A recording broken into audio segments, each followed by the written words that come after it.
Shelling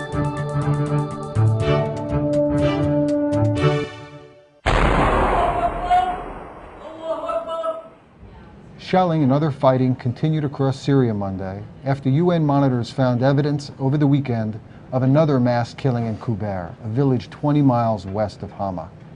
I'm Michael Slackman. Today on TimesCast, we'll discuss how the lessons learned during last year's Arab Spring are playing out on the ground in Syria.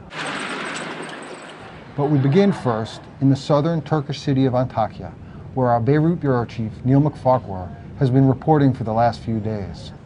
On that border, some 25,000 refugees are resigned to a very long stay. From this southern city in Antakya, Turkey, just 60 miles away, lies the Syrian commercial capital and largest city of Aleppo, or Halab in Arabic. But for at least 25,000 Syrian refugees living in camps or in crowded apartments, it is increasingly becoming a world apart. The violence is increasing rather than decreasing. Opposition groups reported dozens of people killed over the weekend, especially in Damascus, where fighting has not taken place previously. The dilemma is how the opposition can emerge triumphant in its quest for an open democratic Syria. And so far, in Damascus or in Aleppo, the government is not showing signs that it is shaken.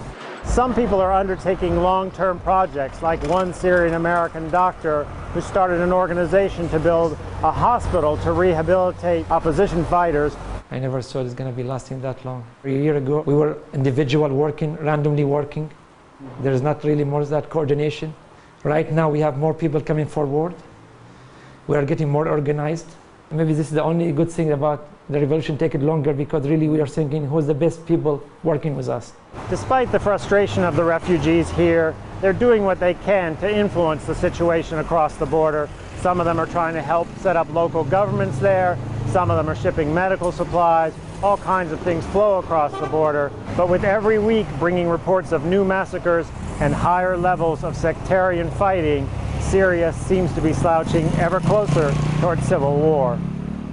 With me now is Andrew Tabler, a Syria expert from the Washington Institute. Andrew, do you think that from his vantage point in Damascus, President Bashar al-Assad is looking across at what's happened in Egypt and seeing Hosni Mubarak in prison and feeling like he has nothing to lose? Absolutely. Bashar al-Assad shows no sign of willingness to step aside without the use of force. And he looks increasingly at those transitions as worst case scenarios.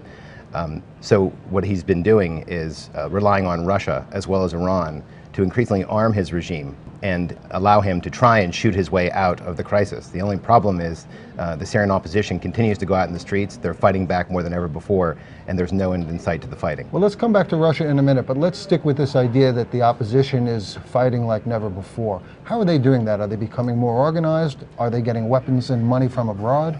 How are they congealing into a more effective fighting force?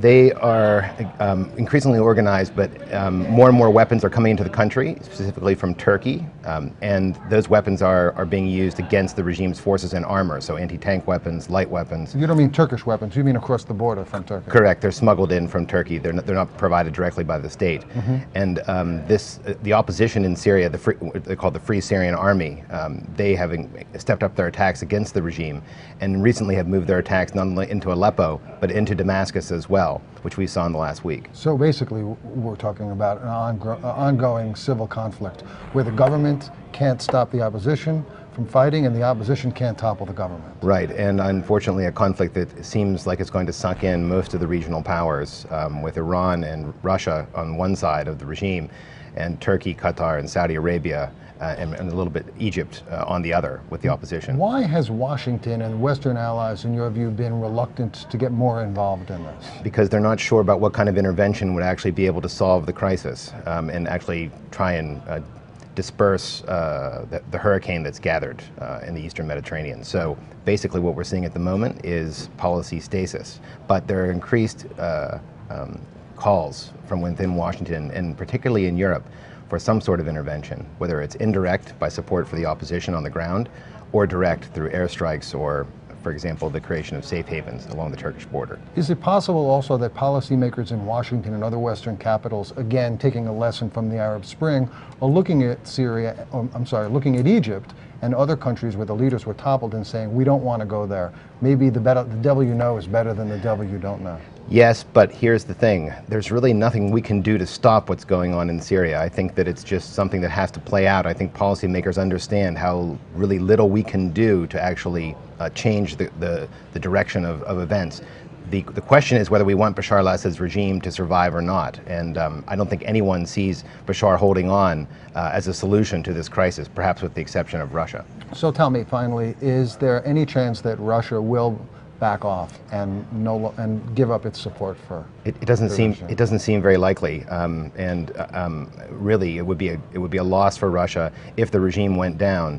I think that only in the event that the Russians would see that the Assad regime, that the balance was tipping against it, that they would perhaps decide to protect their interests there and perhaps oust the Assad family and allow for some sort of managed transition. That's what the United States is trying to press for at the moment.